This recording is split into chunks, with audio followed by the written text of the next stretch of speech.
വരിയല്ല 16 വരി പാത ഉണ്ടാക്കിയാലും അവിടെ മനസ്സും അടുത്തിട്ട് നമ്മുടെ മക്കളും കൊച്ചുമക്കളും ഈ നാട് വിട്ടുപോയിക്കൊണ്ടേയിരിക്കും. അപ്പോ നമ്മുടെ അടുത്ത തലമുറ ഈ നാട്ടിൽ നിൽക്കണമെങ്കിൽ ലോകത്ത് വികസിത നാടുകളിൽ അവർ വിജയിപ്പിച്ച ടെക്നോളജിയെ നമ്മൾ അഡോപ്റ്റ് ചെയ്യണം. നമ്മുടെ സമൂഹത്തെ ആ ടെക്നോളജി ഉപയോഗിക്കുന്നവരാക്കി വളർത്തിക്കൊണ്ടുവരണം.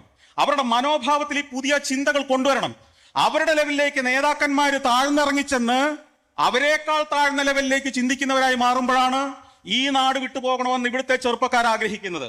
പകരം നേതാക്കന്മാരും പ്രസ്ഥാനങ്ങളും സമൂഹത്തിന് പുതിയ ആശയങ്ങൾ കൊടുക്കുന്നവരായിരിക്കണം. മാറ്റങ്ങളുടെ ഗുണമെന്താണെന്ന് പറഞ്ഞു കൊടുക്കുന്നവരായിരിക്കണം. മാറാൻ പ്രേരിപ്പിക്കുന്നവരായിരിക്കണം. ഒരു കാലത്ത് വലിയ മാറ്റങ്ങൾക്ക് മുന്നോട്ടുള്ള പ്രയാണത്തിന് സാക്ഷ്യം വഹിച്ച ഒരു കടൽ തീരത്ത് നിന്ന് ഞാൻ സംസാരിക്കുമ്പോൾ ഇനിയും പുതിയ കാലത്തിനനുസരിച്ചുള്ള മാറ്റത്തിന് നമ്മുടെ പ്രസ്ഥാനങ്ങളും തയ്യാറാവണം. ഓരോ നിമിഷവും പുതിയ പുതിയ മാറ്റങ്ങളിലേക്ക് നമ്മൾ പഠിച്ചുകൊണ്ടിരിക്കണം. ലോകം എങ്ങോട്ട് പോകുന്നു എന്ന് നമ്മൾ നിരന്തരം ഗവേഷണം ചെയ്യണം.